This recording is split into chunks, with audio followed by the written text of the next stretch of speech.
പരിശുദ്ധ കന്യകാമാതാവിൻ്റെ മെയ് മാസ വണക്കം 20-ാം തീയതി. കന്യകാമറിയവും പ്രാർത്ഥനാ ജീവിതവും.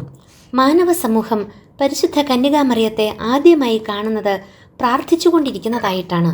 16-കാരിയായ കന്യകാമറിയത്തെ ആ ധന്യമുഹൂർത്തത്തിലാണ് ദൈവദൂതൻ ഗബ്രിയേൽ മാലാഖ മംഗളവാർത്ത അറിയിച്ചത്.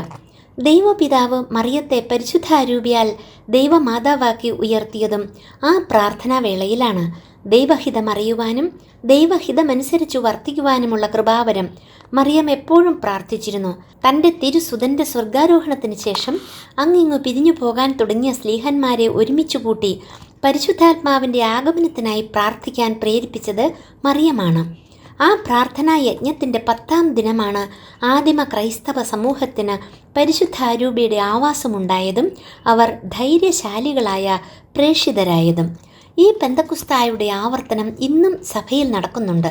പ്രാർത്ഥനാവേളയിൽ നമ്മുടെ അന്തരംഗം മാതാവിൻ്റേതുപോലെ ദൈവത്തിൽ ആശ്രയിക്കുന്നതും ആനന്ദം കൊള്ളുന്നതും ആകണം. മകനെ, അവർക്ക് വീഞ്ഞില്ല എന്ന് പറഞ്ഞുകൊണ്ട് കാനായിലെ വിവാഹ വിരുന്നിൽ ദമ്പതികൾക്കായി ഈശോയുടെ പക്കൽ മധ്യസ്ഥം വഹിക്കുന്ന മാതാവ് മറ്റുള്ളവർക്ക് വേണ്ടി മധ്യസ്ഥ പ്രാർത്ഥന നടത്തുവാൻ നമ്മെയും പ്രേരിപ്പിക്കുന്നു. സഭാചരിത്രത്തിൽ പല ഘട്ടങ്ങളിലും ഈശോയെ ശരണീകരിക്കുവാൻ പല പ്രത്യക്ഷങ്ങളിലും മാതാവ് ഉത്ബോധിപ്പിച്ചിട്ടുണ്ട്.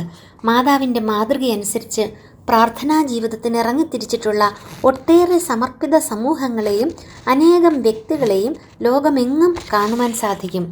ദൈവ തിരുമനസ്സിന് കീഴ്വഴങ്ങിക്കൊണ്ടുള്ള പ്രാർത്ഥനാ ശൈലി നമുക്കും അനുകരിക്കാം. നമുക്ക് പ്രാർത്ഥിക്കാം. ഗത്സമേൻ തോട്ടത്തിലും ഗാഗുൽത്താ മലയിലും മരണവേദന അനുഭവിച്ചുകൊണ്ട് പോലും പ്രാർത്ഥിച്ച ഈശോയെ അങ്ങയെ ഞങ്ങൾ ആരാധിക്കുന്നു. എല്ലാ സാഹചര്യങ്ങളിലും ദൈവഹിതത്തിന് വഴങ്ങി പ്രാർത്ഥിക്കുവാനുള്ള കൃപാവരം ഞങ്ങൾക്ക് നൽകണമേ.